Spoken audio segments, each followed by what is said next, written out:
Hello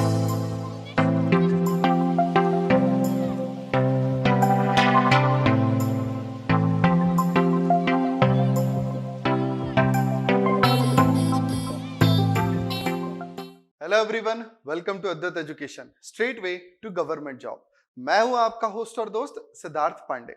अगर आप government job के लिए प्रिपरेशन कर रहे हैं और कॉन्सेप्चुअल तरीके से पढ़ना चाहते हैं तो आप बिल्कुल सही प्लेटफॉर्म पर हैं। मैं खास आपके लिए लेकर के आ रहा हूं सिद्धार्थ की रीजनिंग सीरीज, जहां हम रीजनिंग में आने वाले हर एक टॉपिक को बेसिक से लेकर के एडवांस लेवल तक डिस्कस करेंगे। तो चलिए शुरू करते हैं बिना किसी देरी के। हमारा टॉपिक क्लॉक। हम एक सीरीज लेकर के चल रहे हैं जिसमें हम एंगल बिटवीन द हैंड्स के बारे में बात कर रहे हैं। तो चलिए अब हम उसके अगले कॉन्सेप्ट की तरफ आगे बढ़ते हैं। तो पॉइंट कहता है कि how many times in an hour minute hand and hour hand will make straight line. Straight line का मतलब एक सीधी रेखा, ठीक है। स्ट्रेट लाइन का मतलब हुआ एक सीधी रेखा, ध्यान रखिएगा। सवाल या कॉन्सेप्ट का कहना है कि किसी एक घंटे के समय अंतराल में, पॉइंट क्लियर, किसी एक घंटे के समय अंतराल में मिनट हैंड तथा आवर हैंड कुल कितनी बार एक सीधी रेखा का निर्माण करते हैं, ठीक है। तो इसका आंसर क्या होगा? इसका आंसर होगा 2 टाइम्स। किसी भी एक घंटे के समय अंतराल में मिनट हैंड तथा आवर हैंड कुल 2 बार एक सीधी रेखा का निर्माण करते हैं। कैसे सर? दिखाएंगे आपको, परेशान मत होइए। आगे बढ़ते हैं। पॉइंट कहता है कि how many times in 12 hours minute hand and hour hand will make straight line. अब यही बात हमसे पूछी गई है कुल 12 घंटों के समय अंतराल के लिए। क्लियर है? अभी तक हमने पढ़ा था कि अगर क्लॉक में कोई भी एक चीज एक घंटे में एक बार हो रही है तो 12 घंटे में 11 बार हो रही थी। यदि यह स्थिति क्लॉक में एक घंटे में 2 बार घट रही है, यदि ये घटना एक घंटे के समय अंतराल में 2 बार घटित हो रही है तो फिर 12 घंटे में कितनी बार होनी चाहिए? 11 दूनी 22। एक घंटे में एक बार, 12 घंटे में 11 बार। तो जब एक घंटे में 2 बार तो 12 घंटे में 22 बार। तो ये होगा आपका 22 टाइम्स। क्लियर? और फिर यही बात किससे पूछता है? 24 आवर्स के लिए पूछता है।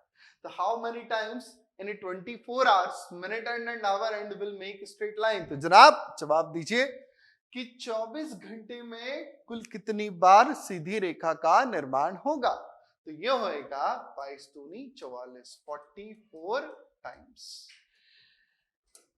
ये सारे कॉन्सेप्ट कहीं ना कहीं आगे पीछे कई सारे एग्जाम्स में पूछे गए। रेलवे के एग्जाम्स में, यूपीएससी के एग्जाम्स में, एसएससी के एग्जाम्स में, स्टेट बोर्ड एग्जाम्स में ये सारी बातें पूछी जा चुकी हैं। और अब जो नए सवाल बनते हैं तो इन कंसेप्ट के आधार पर बनते हैं। तो आपसे सवाल तभी बनेगा ना जब आपको कंसेप्ट पता हो। तो ये तो था कंसेप्ट। अब बारी आती है सवाल की कि सवाल कैसा बनता है। तो हमारा कंसेप्ट बिल्डिंग क्वेश्चन कहता है कि find the time between 8 to 9। इस बार हमने थोड़ा बदलाव किया और लिख दिया है find the time between 8 to 9 at which minute hand and hour hand will make straight line. ठीक है, 8 से 9 के बीच। चलिए देखते हैं। तो ये ली मैंने सबसे पहले हमारी क्लॉक। मैं आपको एक एग्जांपल दे रहा हूं 4 बजे के हिसाब से, ठीक है। मैं 4 से 5 का सिखाता हूं, 4 to 5 के लिए मैं आपको एक्सप्लेन करता हूं, देन 8 to 9 के लिए आप निकालेंगे। तैयार रहिएगा पेन कॉपी के साथ, ठीक है। चलिए शुरू करते हैं। तो हमने कहा था कि how many times in an hour minute hand and hour hand will make straight line, और इसका जवाब दिया था हमने 2 टाइम्स, है ना। तो चलिए देखते हैं पहले इसको कि 2 टाइम्स कैसे, 2 बार कैसे। तो ये रहा सबसे पहली बार। और ये सिचुएशन किस चीज की है? आपको दिख रहा है यहां पर सिचुएशन किस चीज की है? कोइंसाइड की है ना। कांटे एक सीधी रेखा में ही तो है, एक के ऊपर एक है, यानी कि एक सीधी रेखा में। सीधी रेखा बना रहे कि नहीं बना रहे? तो सबसे पहली कंडीशन इसकी क्या होती है? 2 टाइम्स होने में सबसे पहली कंडीशन होती है कोइंसाइड, यानी कि जब रेखाएं एक दूसरे के समांतर होती है या एक दूसरे के ऊपर होती है ना। एक दूसरे के ऊपर होना।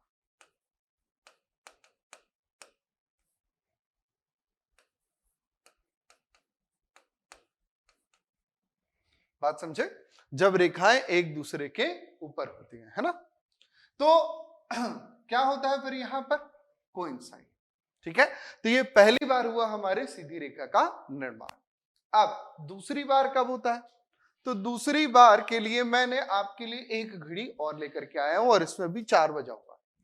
4 से 5 के बीच एक बार तो कांटे कोइंसाइड हो चुके हैं, है ना, और अब दूसरी बार सीधी रेखा कैसे बनेगी? तो देखिए, ध्यान से देखिएगा, आपका ये मिनट हैंड चल रहा है और ये चल करके आ गया यहां, और देखिए मिनट हैंड और आवर हैंड एक दूसरे की ठीक अपोजिट है कि नहीं है? बिल्कुल है ना। फिर से दिखाता हूं, 4 बजा हुआ है, यहां आपका आवर हैंड है और ये आपका मिनट हैंड। हमने इसको चलाना शुरू किया, मिनट हैंड यहां से यहां तक चल करके आया और यहां पर रुक गया ना, और जब रुक गया तो यहां पर मिनट हैंड और आवर हैंड एक दूसरे के ठीक अपोजिट है। Now see here the distance between minute hand and hour hand, यहां पर मिनट हैंड और आवर हैंड के बीच दूरी कितनी है? 0 डिग्री। क्यों है? क्योंकि एक दूसरे के कोइंसाइड है, उनके बीच कोई भी दूरी नहीं होती। और यहां पर मिनट हैंड और आवर हैंड के बीच में डिस्टेंस कितनी है? तो ये डिस्टेंस है 180 डिग्री। क्यों? क्योंकि यहां पर है दूसरा पॉइंट, कांटे एक दूसरे के अपोजिट हैं, यानी कि ठीक विपरीत, है ना, कांटे एक दूसरे के ठीक विपरीत हैं। तो कभी भी किसी भी 1 घंटे के समय अंतराल में यह सिचुएशन 2 बार पैदा होती है, जब घड़ी के कांटे एक साथ कोइंसाइड हो और या तो फिर घड़ी के कांटे एक दूसरे को विपरीत हो। पॉइंट क्लियर हुआ? अपोजिट और कोइंसाइड। ठीक है, और हम जानते हैं कि किसी भी 12 घंटे के समय अंतराल में कोइंसाइड कितनी बार होता है? कोइंसाइड जनाब 11 बार होता है ना, हमने देखा था 11 टाइम कोइंसाइड होता है, ठीक, और 11 ही टाइम अपोजिट होते हैं, यानी एक दूसरे के विपरीत होते हैं। तो दोनों को जोड़ देंगे तो कितना हो जाएगा? 22 टाइम्स हो जाएगा। तो यही तो लिखा हुआ है हमने, 22 टाइम्स, है ना। और फिर 12 घंटे में यदि 22 बार हो रहा है तो 24 घंटे में कुल 44 बार हो जाएगा। It's simple and easy. Point clear है? एकदम क्लियर रखिएगा। नहीं क्लियर हो रहा है तो कमेंट कीजिएगा, मैं और बेहतर तरीके से आपको समझाऊंगा और फिर कुछ एक्स्ट्रा एनिमेशंस लेकर के आऊंगा। अभी एक नॉर्मल एनिमेशंस है, आगे जैसे जैसे आप हमारे साथ जुड़े रहेंगे और जिस प्रकार का आपका रिस्पॉन्स होगा उस प्रकार से हम हमारे एनिमेशन लेवल को इंक्रीज करते चले जाएंगे। पॉइंट क्लियर हुआ? चलिए आगे बढ़ते हैं। फिर अब हम बढ़ते हैं हमारे सवाल की तरफ। तो सवाल में तो 8 से 9 पूछा और ये कौन बताने वाला है? यस जनाब, ये आप बताने वाले हैं। मैं कौन सा बताने वाला हूं? मैं बताने वाला हूं 4 से 5 का। तो चलिए दोनों चीजें हम निकालते हैं। तो सबसे पहले मैं निकालने जा रहा हूं कोइंसाइड के बारे में। ठीक है, कोइंसाइड, तो कांटे कोइंसाइड, सबसे पहले तो घड़ी में यहां पर 4 बजा रहा होगा, है ना, तो इनिशियल एंगल निकाला मैंने कि 4 hour multiplied by 30 degree per hour, है ना, तो 4 3 12 120 डिग्री, और 120 डिग्री को मैंने भाग दे दिया 11/2 से, तो 12 दूनी 24, 240/11। ठीक है, अब इसको डिवाइड करेंगे तो ये हुआ 11 दूनी 22, बचा 2 यानी 20, 11 एकम 11, 21 सही 9/11। तो ये हुआ पहला टाइम, यानी कि यहां पर ये कितना टाइम हो रहा है भाई? ये हो रहा है आपका 21 सही 9/11, ये टाइम है। ठीक है, और अब बात करते हैं हम अपोजिट की। तो इनिशियल एंगल तो हमारे पास यहीं पर निकल करके आ चुका था। इनिशियल एंगल है हमारे पास में कितना? 120 डिग्री का। इनिशियल एंगल चूंकि 180 से कम है ना, इनिशियल एंगल चूंकि 180 से कम है, इसीलिए अपोजिट निकालने के लिए हम क्या करते हैं? कल ही तो सिखाया था, हम इसमें 180 को जोड़ देते हैं। और सर यदि 180 से ज्यादा होगा तो क्या कर देंगे? 180 को घटा देंगे। क्लियर है जरा? तो इन दोनों को जोड़ दिया तो यहां पर ये कितना हो गया? ये हो गया कुल 300 डिग्री। ठीक है, 300 को हमने भाग दिया 11/2 से, 2 ऊपर चले जाएगा तो ये हो जाएगा 600 और बटे में 11। इसको सॉल्व करेंगे तो कितना हो जाएगा 54 सही 6/11। क्लियर? अच्छा, कुछ ऐसे भी हमारे दोस्त हो सकते हैं जिन्हें 600/11 को 54 सही 6/11 लिखने में समस्या हो रही हो। ठीक है, उसको भी मैं आपको सिखा देता हूं कि उसे कैसे लिखा जाता है। ठीक है, चलिए अभी दिखाते हैं आपको। यहां पर है हमें भाग देने के लिए 600। ठीक है, भाग दिया हमने किससे? 11 से। तो 11 से भाग दिया तो कितनी बार जाएगा? सबसे पहले जाएगा 5 बार, तो 11 बचे 55। घटाएंगे तो कितना बचेगा? 5। उतारा क्या? 0। तो अब कितनी बार भाग जाएगा? 4 बार। ये हो गया 44। घटाएंगे कितना बचा? 6 बचा। क्लियर है? तो 6 बच गया। अब 6 बच तो गया, लेकिन करना क्या है? तो ये 6 क्या कहलाता है हमारा? ये कहलाता है हमारा शेषफल। शेषफल यानी कि रिमाइंडर। ठीक है, और ये 54 क्या है हमारा? ये कहलाता है हमारा भागफल। ठीक, और भागफल यानी क्या? कोशेंट। और ये क्या है हमारा?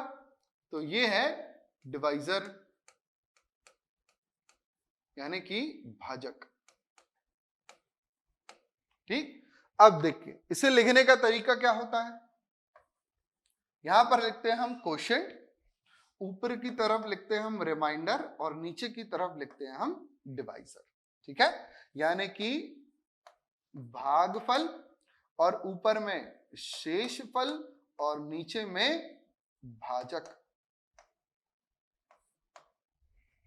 एकदम क्लियर है कि नहीं सर? इतना बेसिक, बिल्कुल जरूरत पड़ने पर हम इससे भी बेसिक पर चले जाएंगे। बिल्कुल, जहां KG1 KG2 वहां तक भी उठा लेंगे, क्योंकि हम आए हैं आपको कुछ सिखाने के लिए। जो सीखे हुए लोग हैं उन्हें हम तक आने की क्या आवश्यकता है? हालांकि आवश्यकता उन्हें भी पड़ेगी जब हम हमारे प्रैक्टिस क्वेश्चंस की सीरीज को शुरू करेंगे, जहां हम 3 सेकंड और 1 सेकंड अप्रोच को शुरू करेंगे। अभी हम क्या सीख रहे हैं? अभी हम कॉन्सेप्ट सीख रहे हैं। क्लियर है? तो चलिए, ये सब कुछ आपने सीख लिया, यहां से ये भी निकाल लिया और ये भी निकाल लिया। तो अब ये आपका होमवर्क है कि 8 से 9 के बीच दोनों टाइमिंग्स के क्या जवाब आएंगे, कोइंसाइड का क्या आंसर आएगा और अपोजिट हैंड का क्या जवाब आएगा, ये आपको निकाल करके मुझे डिलीवर करना है। बात समझ गए? तो ध्यान रखिएगा दोस्त, अभी हमारी 3 सेकंड और 1 सेकंड अप्रोच बाकी है।